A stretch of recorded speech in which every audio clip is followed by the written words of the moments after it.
What's up, Batmites? I have a new review, and it is the big Deadpool Batman Marvel DC crossover. Now, it's pretty exciting that it's been 12, 15 years since they've done I can't remember that. It was the Justice League Avengers crossover with George Perez and Kurt Busiek. I think he was writing it.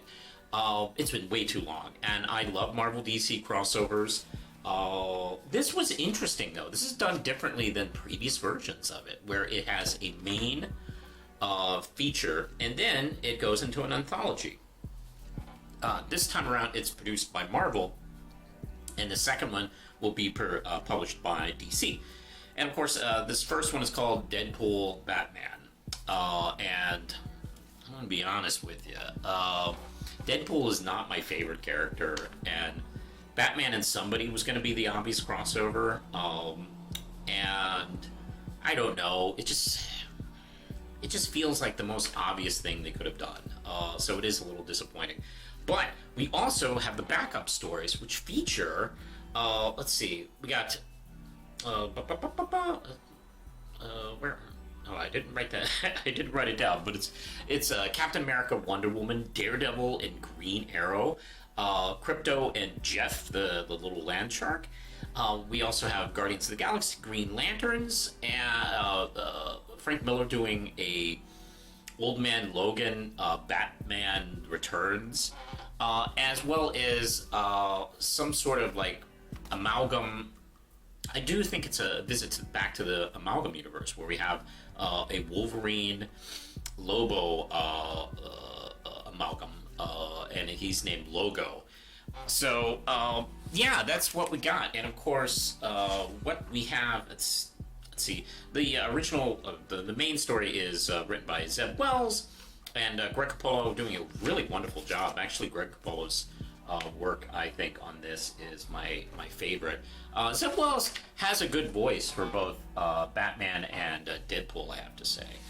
It opens with Batman, Bruce Wayne specifically, I think he's in Wayne Manor, and he is sitting back pondering what the Joker's next move is. Apparently the Joker is free again, and he's doing a thing, and he's like, oh, I wonder what he's going to be doing. And while that's happening, mimicking the bat crashing through the window, this time around it's Deadpool, and he apparently is in town on a job.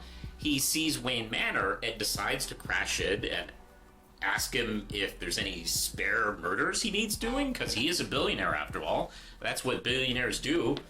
I love Bruce's reaction to this, where he's kind of underreacting and simply tells him, like, I'm not that type of billionaire. I'm a fictional one, so I don't kill people. And he just like gives up and goes, hey, you know what? I gotta go get Batman anyway, so I gotta run. And that, of course, piques his interest. And Commissioner Gordon is putting up a light in the sky for Batman. Of course, that is when Deadpool realizes that there's a bat signal. He was like, well, he's obviously going to be there, so that's how I find him. Which is funny because, you know, they don't really do that as much in Batman comics as they probably could. Like, you know, if you're trying to kill Batman, just wait for the signal to pop up, and he's going to be there. He might have like he might not be expecting anything, although maybe Batman always expects to be ambushed every time he comes in contact with Gordon. Anyway, we have a pretty funny exchange between him and Gordon, and that's when a little bit of fight happens, and Deadpool surrenders and says, hey, look, I can help you with this Joker problem. And then, huzzah, it's a trick. He was working for the Joker. And then, huzzah, double trick. Batman gets Joker and Deadpool fighting. And huzzah, another twist where Deadpool was the whole time, you know, playing Joker up just so he can get that situation. At least, I don't know, I think that's what he's kind of saying. But I don't know, it's kind of just the most obvious thing they could have done with Batman, Deadpool. And there it goes. The art's really nice, and there is some pretty good dialogue in it. That's it. I don't know. It's not. It's to me the least of all these, frankly. the thing I was looking forward to was and you can tell because I bought that alternate cover. I didn't buy any of the Batman Deadpool covers. I bought this one. And I'm excited about Wonder Woman Captain America. And this is from Chip Zdarsky and Terry Dodson. And it is a little play on Chip Zdarsky's Spider-Man life story.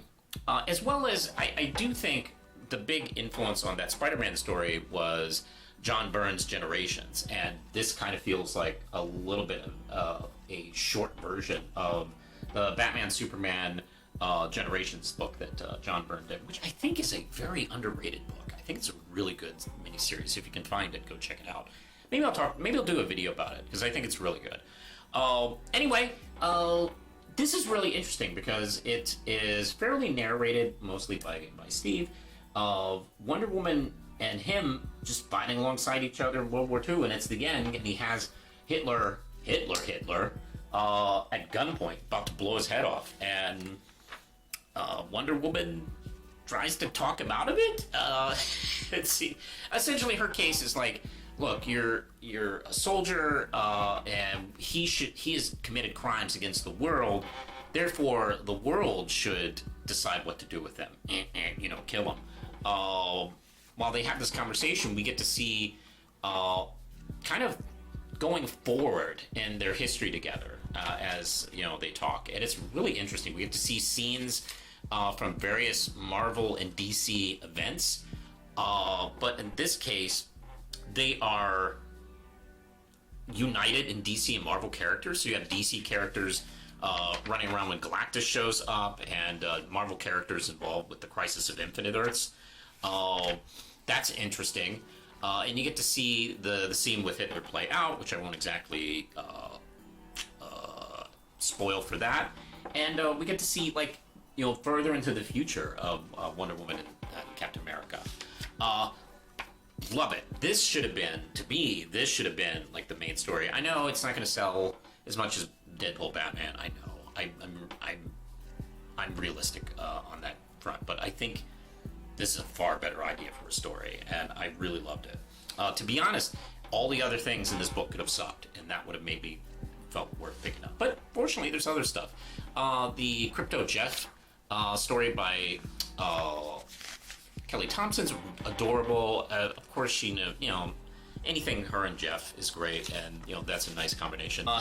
Kevin Smith, Adam Kubrick, Daredevil, Green Arrow. Wow. And I have to commend them for not doing the very obvious Green Arrow Hawkeye crossover. I really like the way these two get along, because these two, despite the fact that they're not Arrow guys, but there's a lot in common between their characters, which I think is really smart.